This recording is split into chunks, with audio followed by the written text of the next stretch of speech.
It is a particularly interesting location for me to be sitting today, given that over a decade ago I sat in this very chair right here in the European Union Parliament. And at that time, I warned the world of what was coming.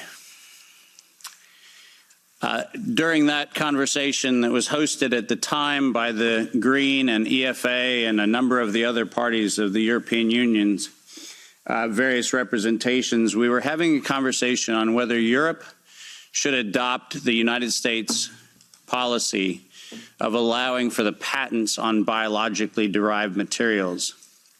And at the time, I urged this body and I urged people around the world that the weaponization of nature against humanity had dire consequences. Tragically, I sit here today with that unfortunate line that I don't like to say, which I told you so. But the fact of the matter is, we're here not for a reprisal on past decisions. We're here to actually, once again, come to the face of the human condition and ask the question, who do we want to be? What do we want humanity to look like? And rather than seeing this as an exercise in futility, which is very easy from time to time when you're in the position I'm in, I actually see this not as an exercise in futility. I see this as one of the greatest opportunities that faces us, because we now have a public conversation, which is now front and center in people's minds. When this was an esoteric conversation about biological patents, nobody cared. But when that conversation came home, then it became something people can care about. So I'm actually quite grateful for this opportunity. I thank the members of Parliament for hosting this. I thank all of the translators who, I apologize in advance. I will use terminology that is probably very difficult to translate, so my apologies. And I'd also like to acknowledge the fact that many of you are aware of my involvement with this, in large part due to the amazing work of my wonderful wife, Kim Martin, who encouraged me at the very early days of this pandemic to get on front of the camera and talk about all the information that I had been sharing among very small groups around the world. And it was, in fact, her encouragement that put me in a place where many of you have heard what I have to say. Ironically, the world that I came from, that used to be very popular, my CNBC and Bloomberg presentations, which were televised on mainstream media around the world, was an audience that I lost. I can confidently say COVID diminished my fame. But I can also confidently say that I'd rather stand among the people with whom I'm standing today than any of the folks that were part of that previous world. So this is a much better place to be. My role today is to set the stage for this conversation in a historical context, because this did not come in the last 3 years. This did not come in the last 5 or 6 years. This actually is an ongoing question that probably began here in Europe in the early stages of the mid-1900s, but certainly by 1913, 1914, this conversation started right here in Central Europe. The pandemic that we alleged to have happen in the last few years also did not happen overnight. In fact, the very specific pandemic using coronavirus began in a very different time. And we'll try to advance the slides here with one of these things. Oh, there we go. Most of you don't know that coronavirus as a model of a pathogen was isolated in 1965. Coronavirus was identified in 1965 as one of the first infectious replicatable viral models that could be used to modify a series of other experiences of the human condition. It was isolated once upon a time associated with the common cold. But what's particularly interesting about its isolation in 1965 was that it was immediately identified as a pathogen that could be used and modified for a whole host of reasons. And you heard me correctly, that was 1965. And by the way, these slides are public domain. You're welcome to look at every single reference. Every comment that I made is based on published material, so do make sure that you look at those references. But in 1966, the very first CoV coronavirus model was used as a transatlantic biological experiment in human manipulation. And you heard the date, 1966. I hope you're getting the point of what I'm saying. This is not an overnight thing. This is actually something that's been long in the making. A year before I was born, we had the first transatlantic coronavirus data sharing experiment between the United States and the United Kingdom. And in 1967, the year I was born, we did the first human trials on inoculating people with modified coronavirus. Isn't that amazing? 56 years ago, the overnight success of a pathogen that's been 56 years in engineering. And I want that to chill with all of you. Where were we when we actually allowed, in violation of biological and chemical weapons treaties, where were we as a human civilization when we thought it was an acceptable thing to do to take a pathogen for the United States and infect the world with it? Where was that conversation? And what should have been that conversation in 1967? That conversation wasn't had. Ironically, the common cold was turned into a chimera in the 1970s. And in 1975, 1976, and 1977, we started figuring out how to modify coronavirus by putting it into different animals, pigs and dogs. And not surprisingly, by the time we got to 1990, we found out that coronavirus as an infectious agent was an industrial problem for two primary industries, the industries of dogs and pigs. Dog breeders and pigs found that coronavirus created gastrointestinal problems, and that became the basis for Pfizer's first spike protein vaccine patent, filed, are you ready for this, in 1990. Did you hear what I just said? 1990. Operation Warp Speed? I'm sorry. Where's the warp and the speed?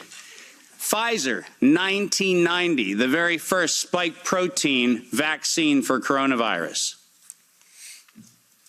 Isn't that fascinating? Isn't it fascinating that we were told that, well, the spike protein is a new thing. We just found out that that's the problem. No. As a matter of fact, we didn't just find out it was not just now the problem. We found that out in 1990 and filed the first patents on vaccines in 1990 for the spike protein of coronavirus. And who would have thought? Pfizer. Clearly the innocent organization that does nothing but promote human health. Clearly Pfizer. The organization that has not bought the votes in this chamber and in every chamber of every government around the world. Not that Pfizer. Certainly, they wouldn't have had anything to do with this. But oh yes, they did. And in 1990, they found out that there was a problem with vaccines. They didn't work. You know why they didn't work?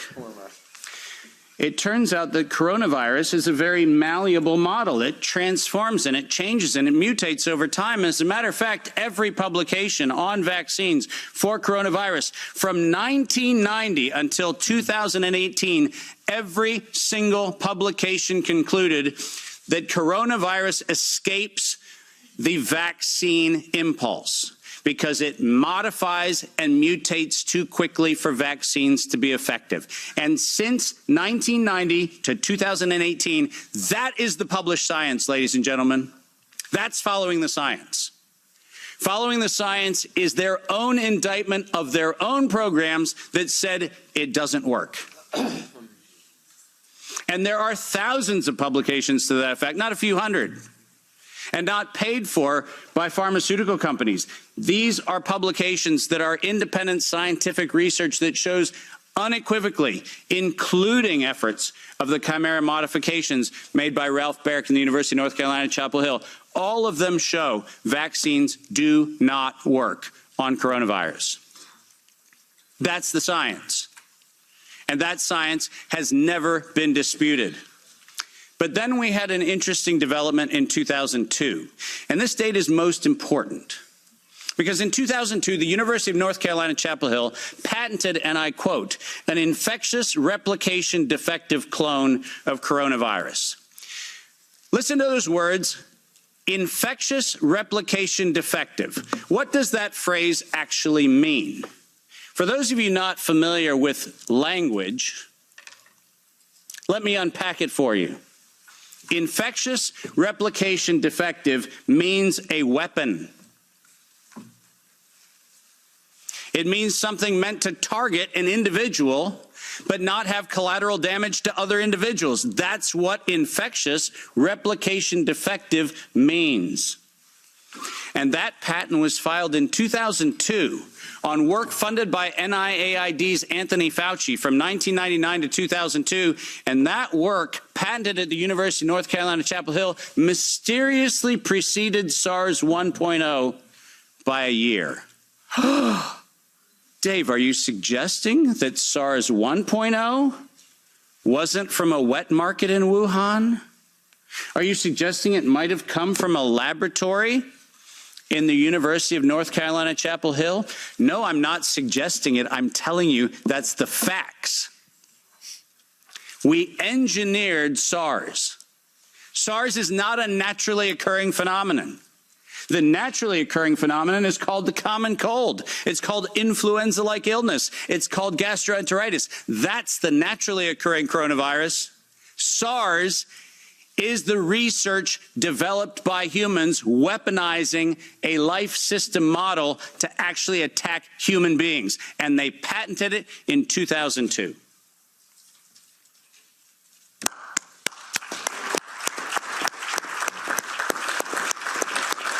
And in 2003, giant surprise, the CDC filed the patent on coronavirus isolated from humans in violation, once again, of biological and chemical weapons treaties and laws that we have in the United States. And I'm very, very precise on this. The United States likes to talk about its rights and everything else and the rule of law and all the nonsense that we like to talk about. But we don't ratify treaties about, I don't know, defending humans.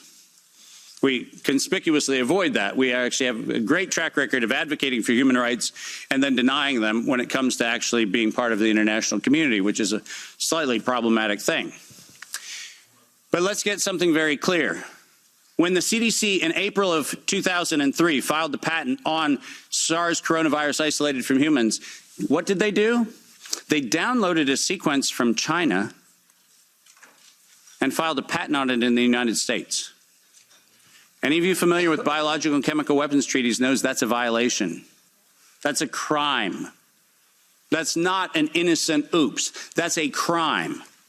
And the United States Patent Office went as far as to reject that patent application on 2 occasions until the CDC decided to bribe the Patent Office to override the patent examiner to ultimately issue the patent in 2007 on SARS coronavirus. But let's not let that get away from us, because it turns out that the RT-PCR, which was the test that we allegedly were going to use to identify the risks associated with coronavirus, was actually identified as a bioterrorism threat by me in the European Union-sponsored events in 2002 and 2003, 20 years ago.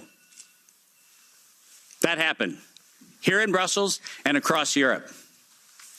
In 2005, this particular pathogen was specifically labeled as a bioterrorism and bioweapon platform technology.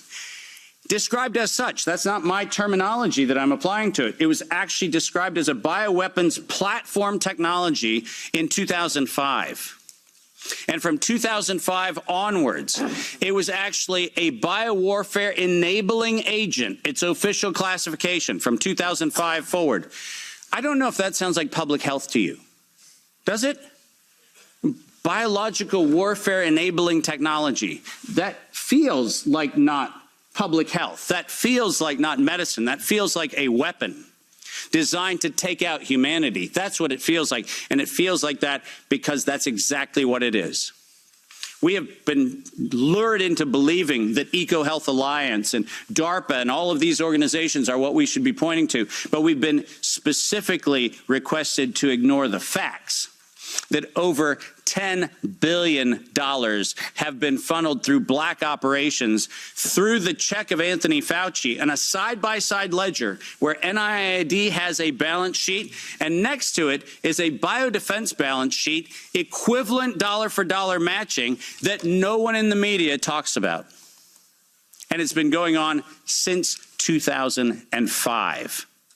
Our gain-of-function moratorium, the moratorium that was supposed to freeze any efforts to do gain-of-function research. Conveniently, in the fall of 2014, the University of North Carolina, Chapel Hill received a letter from NIAID saying that while the gain-of-function moratorium on coronavirus in vivo should be suspended, because their grants had already been funded, they received an exemption. Did you hear what I just said? A biological weapons lab facility at the University of North Carolina, Chapel Hill, received an exemption from the gain-of-function moratorium so that by 2016, we could publish the journal article that said, SARS coronavirus is poised for human emergence in 2016. And what, you might ask, Dave, was the coronavirus poised for human emergence? It was WIV1, Wuhan Institute of Virology Virus 1. Poised for human emergence in 2016 at the proceedings of the National Academy of Sciences, such that by the time we get to 2017 and 2018, the following phrase entered into common parlance among the community.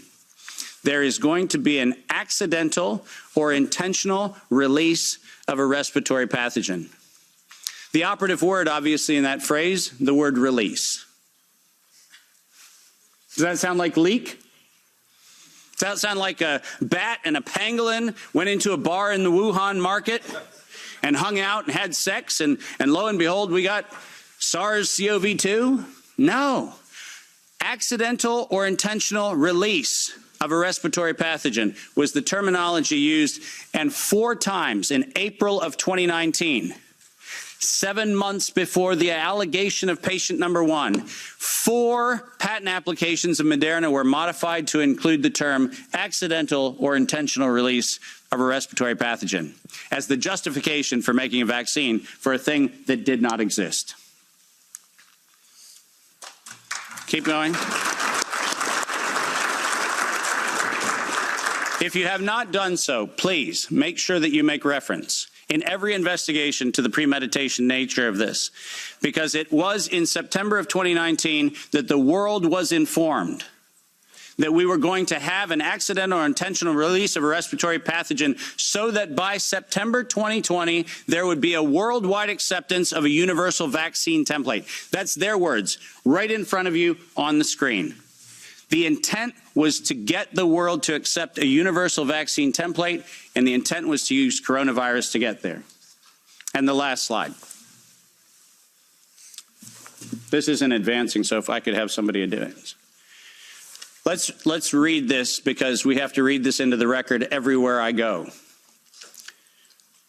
Until an infectious disease crisis is very real, present, and at the emergency threshold, it is often largely ignored.